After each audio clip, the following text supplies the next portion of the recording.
There are secrets we carry like stones in our hearts, secrets that shape every decision, every unspoken word, every hug given with fear of squeezing too tightly.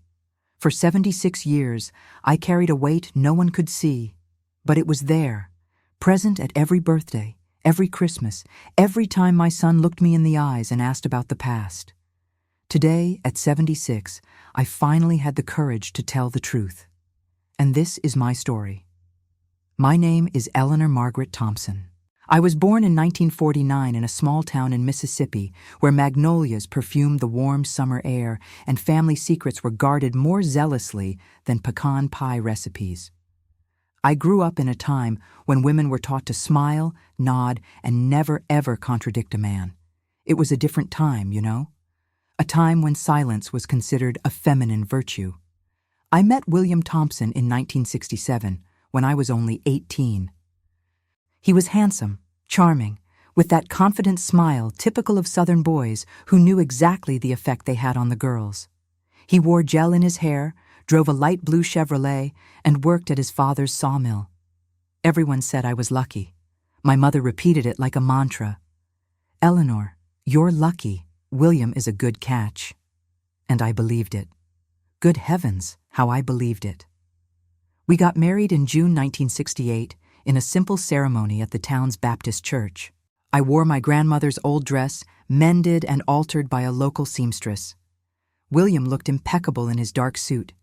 We smiled for the photographs, we cut the cake, we danced to Stand By Me while everyone applauded.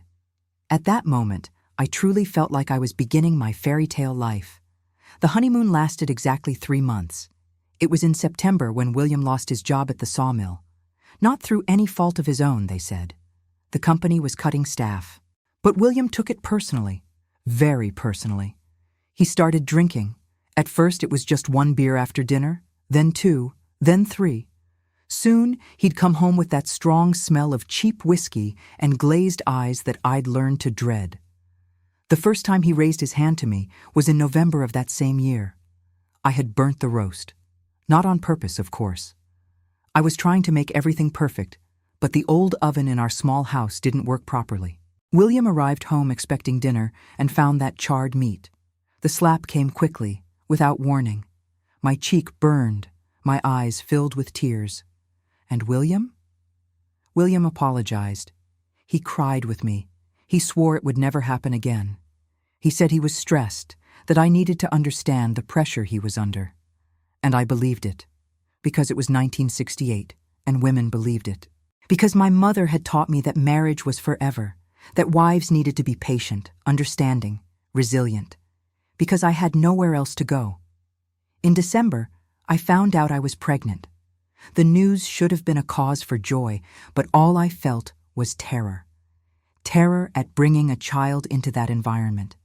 Terror at being trapped forever. Terror that that baby would grow up seeing what I saw, feeling what I felt. But I also felt hope. Hope that a child would change William. That fatherhood would transform him into the man I had known at the beginning of our relationship. Michael was born in August 1969. It was a difficult birth, 23 hours of labor in the small-town hospital. But when they placed that little baby in my arms, his blue eyes staring at me as if I were the whole world, my heart filled with a love I didn't even know existed, a fierce, protective, absolute love. I looked at that perfect little face and made a silent promise. I would do anything at all to protect him. William was happy with his son. For a few weeks he really tried. He would come home early, help me with diapers, and rock Michael when he cried. I began to believe that my hope hadn't been in vain, that we had a chance to be a real family. But the honeymoon phase of fatherhood also had an expiration date. 3 months after Michael's birth, William started drinking again. And when he drank, the violence returned. But now it was different. Now I couldn't just endure it. Now I had a baby to protect. So I learned the art of survival. I learned to read the signs of when William was reaching his breaking point. I learned to deflect, to appease, to disappear at the right moments. I learned to hide the marks with makeup and long sleeves, even in the sweltering heat of a southern summer. And I learned to lie. I lied to my mother when she asked why I had a bruise on my arm. I bumped into the closet door, Mom, I'm so clumsy. I lied to the neighbors when they commented that I looked tired. It's the baby, you know how it is. He doesn't sleep through the night. I lied to myself when I looked in the mirror and saw that frightened woman staring back at me. It'll get better. This will pass. He loves me deep down. The years dragged on. Michael grew up, and I did everything I could to give him as normal a childhood as possible. I took him to the park. I read him stories before bed. I baked chocolate chip cookies on weekends. I smiled. I always smiled, even when my heart was broken. Because that's what mothers did, right? They protected their children from the darkness, even when they were submerged in it themselves. William continued to have his ups and downs. There were periods when he seemed like the man I had married. He would get jobs, stay sober for a few weeks, even months.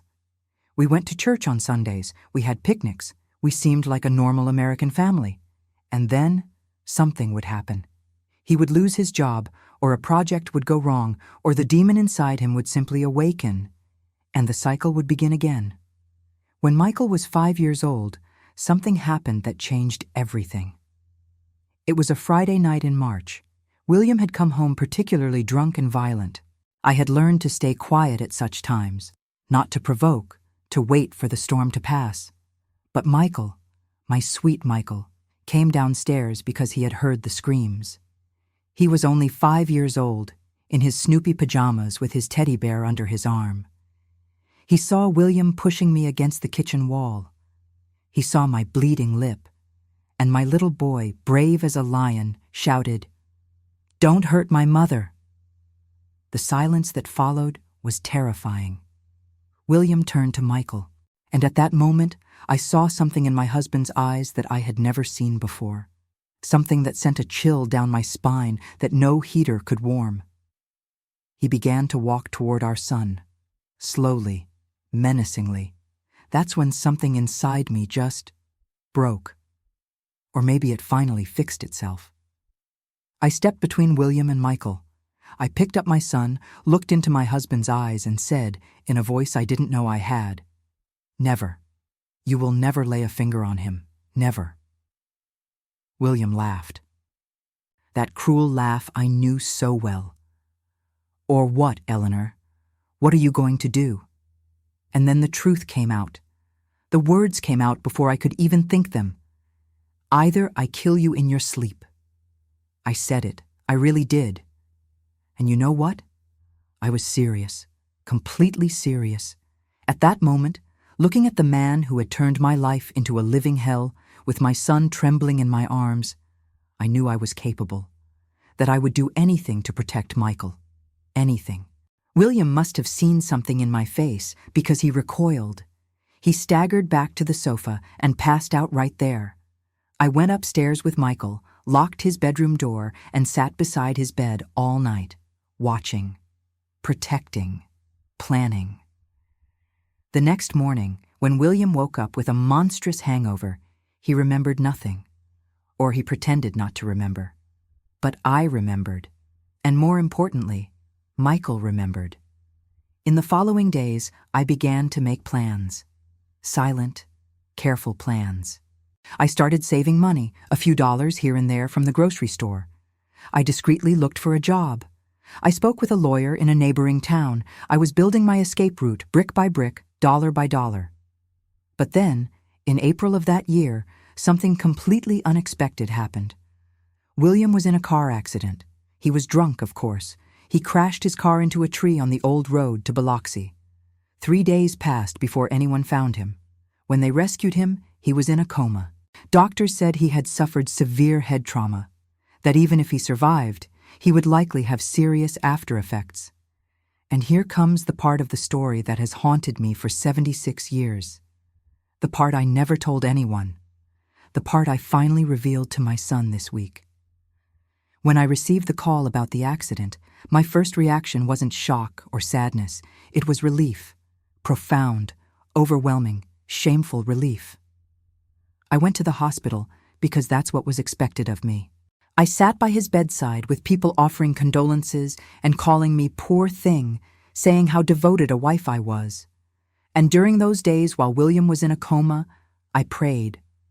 But I didn't pray for his recovery. I prayed for him to die. Every night, kneeling beside my bed, with Michael sleeping in the next room, I prayed to God to take William. I asked forgiveness for wishing death upon someone, but I prayed anyway, because I knew, deep in my heart, that it was the only way we could truly be free. That if William woke up, even with lasting effects, our life would continue to be the same hell, maybe worse. William died 5 days after the accident, on a rainy April morning. When the doctor gave me the news, I cried. I really cried. But they weren't tears of sadness. They were tears of liberation, of guilt, of relief, of gratitude, of shame for feeling gratitude. It was a jumble of emotions that I didn't know how to process. The funeral was dignified. Half the town attended. Everyone said how William had been a good man who had had his problems, but who deep down had a heart of gold. I let them believe that. I let them construct that narrative because it was easier than the truth. And because Michael was there, 5 years old, in a borrowed suit, holding my hand and trying to be brave. How could I destroy the image he would have of his father? After the funeral, life changed completely. Suddenly, I could breathe. I could sleep without fear. I could plan for the future without that constant feeling of dread in my stomach. I got a job as a secretary in an accounting office. It didn't pay much, but it was honest and gave me dignity. Michael and I moved into a small apartment, but it was ours. Safe, peaceful. Years passed. I raised Michael the best I could. I worked hard, sometimes doing 2 jobs to pay for his schooling and activities. I wanted him to have everything I didn't have: opportunities, choices, and freedom. Michael grew up to be a sweet, intelligent, and kind boy. Nothing like his father. Everything I had hoped he would be. He was doing well in school, he played baseball, he had friends, he smiled easily. And I watched all this with a mixture of pride and guilt. Pride because I was succeeding. Guilt because I knew he didn't remember much about his father, and the memory he had was hazy, incomplete, and I left it that way.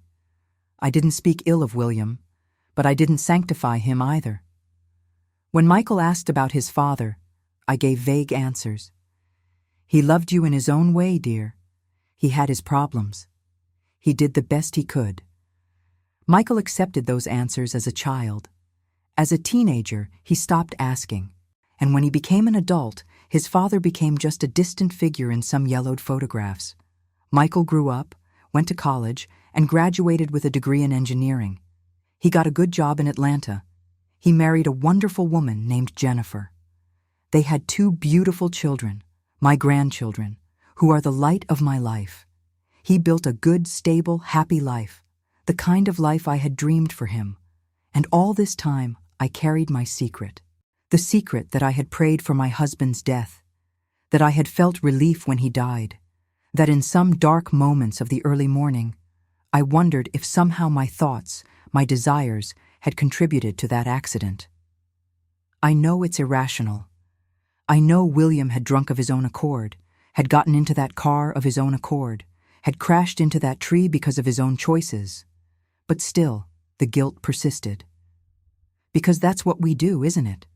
We, women of my generation, we carry the blame for everything, for the violence we suffer, for the choices we make to survive, for the feelings we have that don't fit the narrative of how we should feel. For years, I lived with this burden. But as I grew older, the burden seemed to grow heavier. I started having nightmares. I would wake up in the middle of the night, sweating, with my heart racing. I would see William in my dreams, not the violent William, but the William I had known at the beginning, the charming young man with the light blue Chevrolet, asking me why I had wished for his death. I went to the doctor. He said it was anxiety and prescribed some medication. I went to a therapist. She was kind, but I couldn't tell her the whole truth. Not even her. How could I explain that I was being haunted by the guilt of having wished death upon a man who had repeatedly hurt me? What part of my guilt stemmed from not feeling the sadness I should have felt? Everything reached its peak 3 weeks ago. It was his 76th birthday, and Michael had organized a family dinner. We were all there, Michael, Jennifer, the grandchildren. We were laughing, eating the cake Jennifer had made, when my oldest grandson, James, who is 15, casually said, "Grandma, have you ever told me how you met Grandpa?" The table fell silent. Michael looked at me with that expression I knew so well, a mixture of protectiveness and curiosity. And Jennifer quickly changed the subject, sensing the tension in the air. But that innocent question kept echoing in my head. Because my grandchildren didn't know their grandfather. They never would. And what story would I tell them? The sanitized version I'd told everyone for years? Or the truth? That night, after everyone had left, I couldn't sleep. I sat in my favorite armchair, the one I had bought 30 years ago with my first decent salary, looking at the photographs on the wall. Baby Michael. Michael at graduation. Michael at his wedding. Michael with his children. A lifetime of happy moments that were only possible because William had died. And that's when I made a decision. At 76, I was tired of carrying secrets, tired of lies, tired of guilt. I had lived more than 50 years as a free woman, but I was still trapped by the ghosts of the past. And I realized that if I didn't free those ghosts now, I would take them with me to the grave, and they deserved to see the light of day. Or rather, Michael deserved to know the truth. So 2 days ago, I called Michael and asked him to come visit me. Alone. I said I needed to talk to him about something important. I could hear the worry in his voice. "Mom, is everything all right? Are you sick?" I reassured him. "No, dear. I'm fine. I just need to talk." Michael arrived yesterday afternoon. He sat on the sofa with that expression of a grown son, worried about his elderly mother. I made tea, as I always do when I need courage for something difficult. I sat in my armchair, held my cup with both hands to disguise my trembling, and began to speak. I told everything. From the beginning. The violence, the fear. The night he came down the stairs and yelled at his father not to hurt me. The accident. And yes, I told him about the prayers, about wishing for William's death, about the relief I felt when he died, about the guilt I carried all these years. I spoke non-stop for almost 2 hours. Michael didn't interrupt me once. He just listened, tears silently streaming down his face. When I finished, I remained silent, waiting. I didn't know what to expect. Shock, anger, disappointment? What followed was something completely different. Michael stood up, came over to me and hugged me. A long, tight hug, the kind I used to give him when I was a child and had nightmares. And he said, his voice choked with emotion, "Mom, I remember. Not everything, but I remember. I remember the fear. I remember you protecting me. I remember how everything changed after he died. Do you think I never noticed? Do you think I never noticed how you relaxed, how you started to truly smile?" I didn't know what to say. For all these years I had assumed that Michael didn't remember, that he was too young. But he did remember, maybe not the details, but the essence, the atmosphere of fear that had defined those early years. "You saved me, Mom," he continued. "You did what you had to do to keep us safe, and I'm grateful. Not for his death, but for you having the strength to survive, to move on, to give me a good life." We cried together. We cried for everything we had lost, for everything we had gained, for the burden that was finally being shared. Michael stayed with me for the rest of the day. We talked about things we'd never talked about before. He told me about his own struggles, about how he'd gone to therapy in college because he had anger issues he didn't understand the source of. About how he'd worked hard to break the cycle, to be a different father, a different husband. About how sometimes he was afraid of becoming like the father he barely knew. "You're not going," I said firmly. "You're nothing like him. You're kind, patient, loving. You're everything I hoped you would be." We talked about what to tell our grandchildren. We decided together that when they were older, when they were able to understand the nuances, we would tell them the truth. Not to demonize William, but so that they would know the complete family story, so that they would understand that people are complicated, that contexts matter, that survival sometimes requires difficult choices. Michael left when it was already night, but before leaving he turned and said, "Mom, you can finally forgive yourself now. You did nothing wrong. You survived. You protected us. That's all that matters." After he left, I sat back down in my favorite armchair. But this time, something was different. That weight I had carried for 76 years was lighter. It hadn't disappeared completely. I don't know if it ever will completely disappear, but it was lighter, more manageable. I looked at the night sky through the window. The stars shone, clear and bright like diamonds. And for the first time in decades, I felt something I had forgotten how it felt. Peace. I don't regret telling Michael. I should have done it years ago. But maybe I wasn't ready years ago.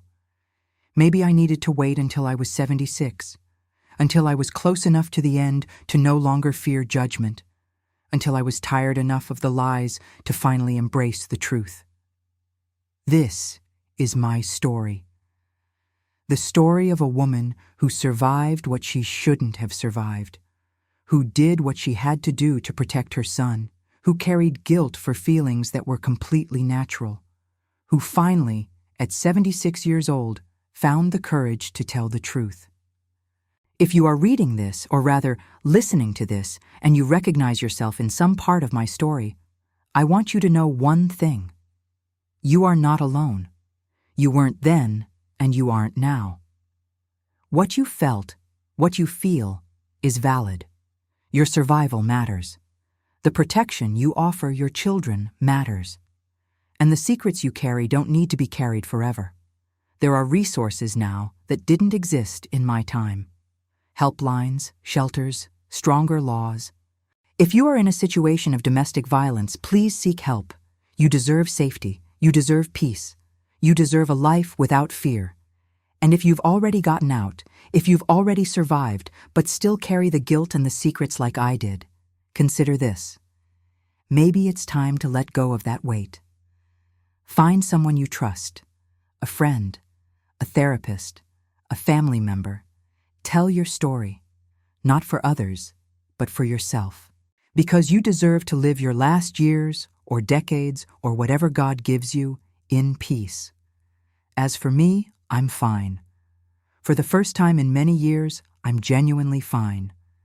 I still have my difficult days. I still have occasional nightmares. But I also have something I didn't have before. Freedom. Freedom from secrecy. Freedom from guilt. Freedom to simply be Eleanor, with all my imperfections, all my choices, all my truths. And you know what? That's more than enough. Thank you for listening to my story. If it touched your heart in any way, I would be very grateful if you could like this video and subscribe to our channel.